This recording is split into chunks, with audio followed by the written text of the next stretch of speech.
মঙ্গলবার দিনকা আমি হলাম কষাই কাজ করি, দ্বিতীয়ত যদি কাজ না থাকে আমি এখান থেকে অটো নিয়ে চালাই। তো যে আসামিটা ছিল, আসামিটা আনছে মনির মিয়া, আর এখানে জায়গাও দিছে মনির মিয়া, আর এই বাসার কেয়ারটেকারও মনির মিয়া। তো ওই মঙ্গলবার দিন আমি সকালে 8:30 বাজে এখানে আসছি পরে আমাদের আরও 2-3টা ড্রাইভার আসছে। গ্যারেজ খুলে নেই আমরা কীভাবে গাড়ি বের করবো তার জন্য আমরা গল্প করতেছি। তো যেই 50টা যে মার্ডার করছে ওরে দেখলাম এই বাসা থেকে এই গ্যারেজে দৌড়াদৌড়ি করতেছে বারবার। কেন দৌড়াদৌড়ি করতেছে? ওর গ্যারেজ ও দৌড়াইতেই পারে, স্বাভাবিক। তারপর আমরা আসলাম, যেহেতু ওর সাথে কথাবার্তা বলি আমরা। আয়সা বললাম কী হিসে ভাই দৌড়াদৌড়ি? তো আয়সা দেখলাম সে এতটুকু একটা ছুরি গ্যান্ডিং মেশিন দিয়ে তো গ্যারেজের ভিতরে ঘষতেছে, মানে একদম চকচকে সাদা করে ফেলছে ছুরিটাকে, মানে এরকম পরিমাণে ধার দিছে মানে ওটা কার আঙ্গুলে লাগলেও পড়ে যাবে।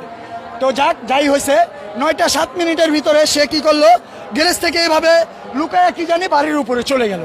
তো চলে গেল 9টা 10 বেজে গেল, 2-3 মিনিটের ভিতরে এই কাহিনীটা। 9টা 10 আমরা এখানে বসে রয়েছি, আমাদের মহাজন আসে না, গাড়ি কিভাবে নিব। তো আমরা বসে থাকতে থাকতে 9:45 বাজে তখন যেই বাচ্চার মা খুঁজাখুঁজি করতেছে, আমাদের নিচে এসে জিজ্ঞেস করছে আপনার ভাস্তি কি এখানে গেছে? বললাম না আপা, ও তো নিচে নামে না, ও তো উপরেই থাকে। তো যেই জায়গায় মার্ডার করা হয়েছে বাচ্চাটাকে পাশের ফ্লাইটে, ওই ফ্লাইটে বাচ্চাটাকে যখন না হয়েছে তখন একটা জুতা ভুলবশত আমাদের রিজিক ওই বাচ্চাটার লাশ ছিল বিদায়, আমরা তার মা বাবা ছিলাম বিদায়, মানে হক হালালি, তার জন্য আমরা ওই জুতাটা মানে আল্লাহর উসিলায় বাইরে পড়ে গেছে। তো বাচ্চার মা খুঁজতে খুঁজতে দেখলো কি একটা জুতা ওই দুয়ারের বাইরে পড়ে রয়েছে। বাচ্চার মা ভাবলো পাশের ফ্লাইটে যেতেই পারে, স্কুলে যাবে না তার জন্য বাহানা দিয়ে।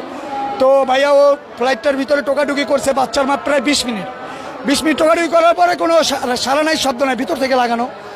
তো বাচ্চার মা আমাদের নিচে এসে 3-4 জনকে ডাক দিল পরে আমরা সাপাল সুপাল নিয়ে মনির মিয়ার আরেকটা এই যে ম্যানেজার রাখছে ওইটাকে নিয়ে আমরা সাপাল নিয়ে উপরে গেলাম। উপরে গিয়ে আমরা দরজাটা ভাঙার চেষ্টা করলাম, আমরা দরজাটা এক পর্যায়ে ভাঙতে পারলাম না, 2-3টা সিটকারি লাগানো ছিল।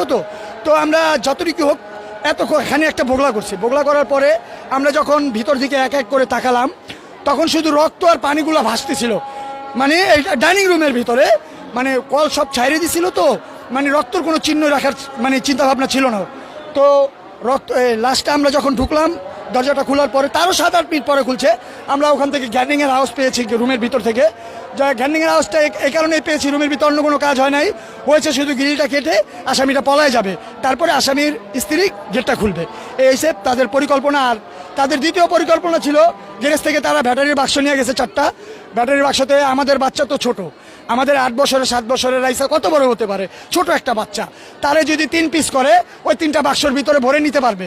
সে কি করছে, আমাদের বাচ্চার মাথাটা এই সমানে কেটে পানির ভিতরে